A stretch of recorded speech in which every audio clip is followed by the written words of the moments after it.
يسير أبيت وفي الفؤاد جروح وإذا البحار فجرت وإذا القبور بعثرت علمت نفس ما قدمت وأخرت.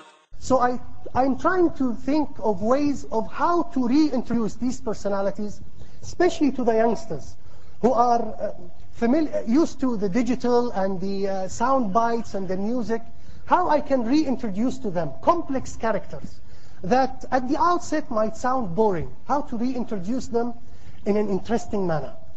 And so my aim, my objective is at the outset is to make them familiar and relevant by focusing on the human side of the personalities. Yes, I appreciate Imam Nawawi or Ibn Taymiyyah or Al-Ghazali.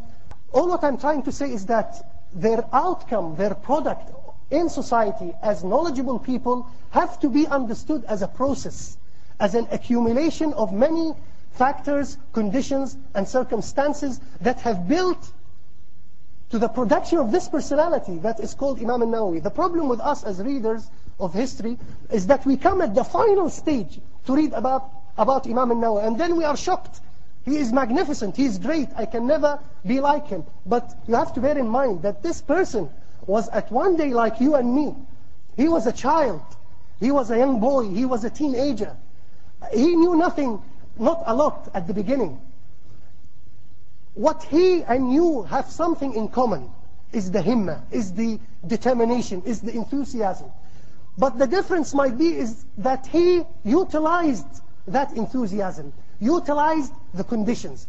And this is why I believe that through reintroducing them in a new way, we can generate the himma to be like them. Not in the field that they pursued it, but in the field that you think you are good at. You see, these people, at the outset, they recognize that they are special, that they recognize that they have something to offer society, but more importantly, that they recognize that this is exactly what I want to do.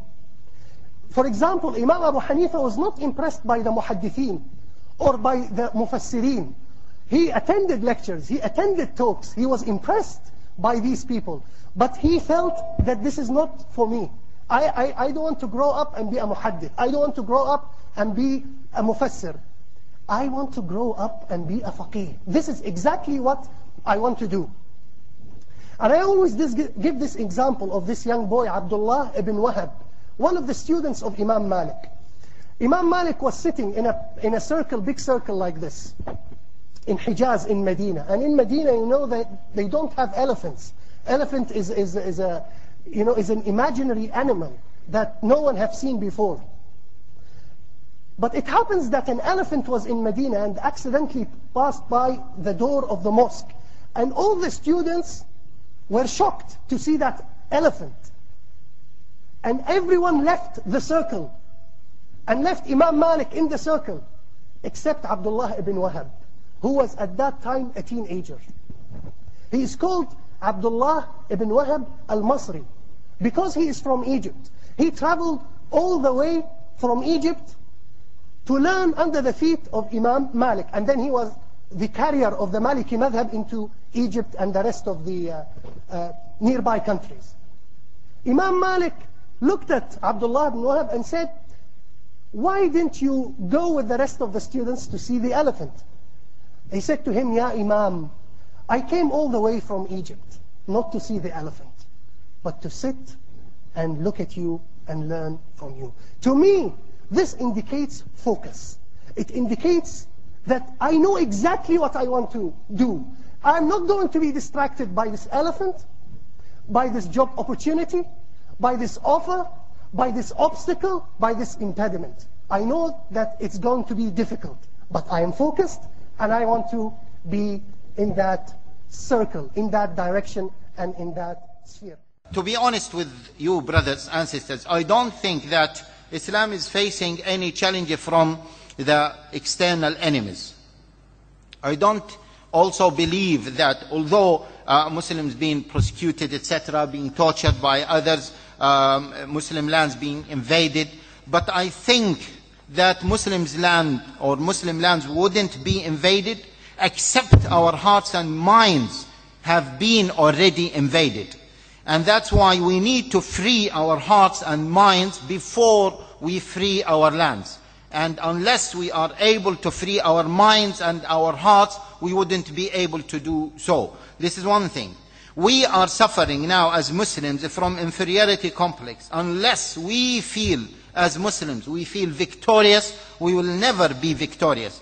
And that's why if you look at the discourse of the Prophet sallallahu alaihi wasallam, you wouldn't see that the Prophet sallallahu alaihi wasallam would accept from his companions to feel defeated at any point of time.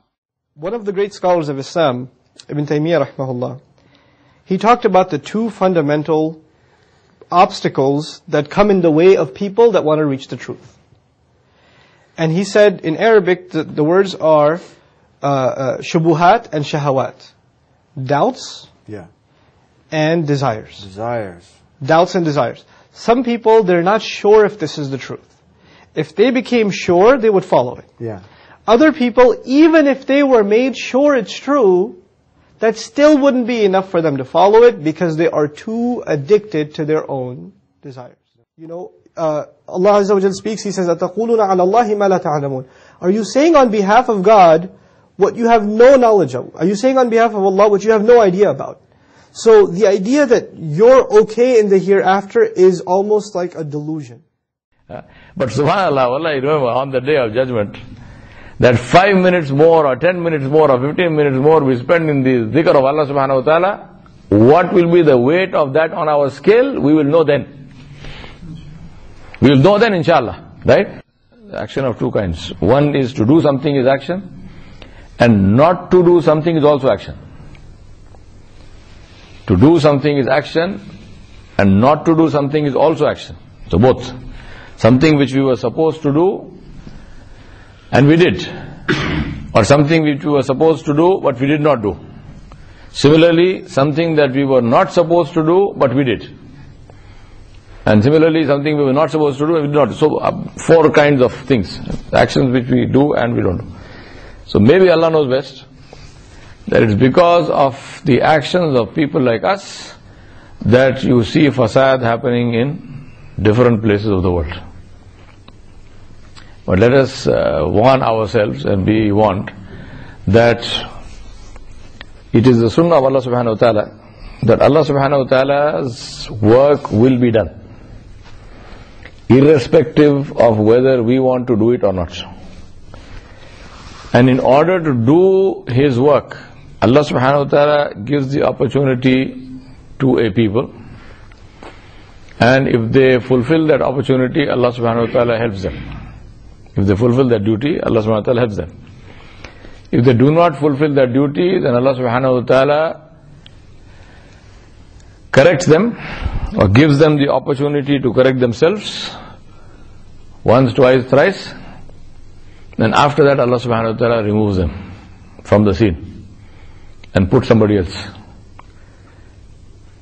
And both of these things, the corrections as well as the removal, are both extremely painful. Both extremely painful. Because the same ayah, the next ayah of Surah Al-Rum, after the one which I recited, Allah subhanahu wa ta'ala said, why is this fasad? لِيُذِقَهُمْ بَعْدَ الَّذِي عَمِلُوا لَعَلَّهُمْ يَرْجُونَ. That we give them a small taste of their deeds. It's not the full recompense of the deed. Small taste of the deed. Small taste of some of the deeds. So that they will turn towards Allah subhanahu wa ta'ala. So that they will turn towards Allah subhanahu wa ta'ala. Now, my reminder to myself and you is that therefore it is extremely important for us to examine our own amal.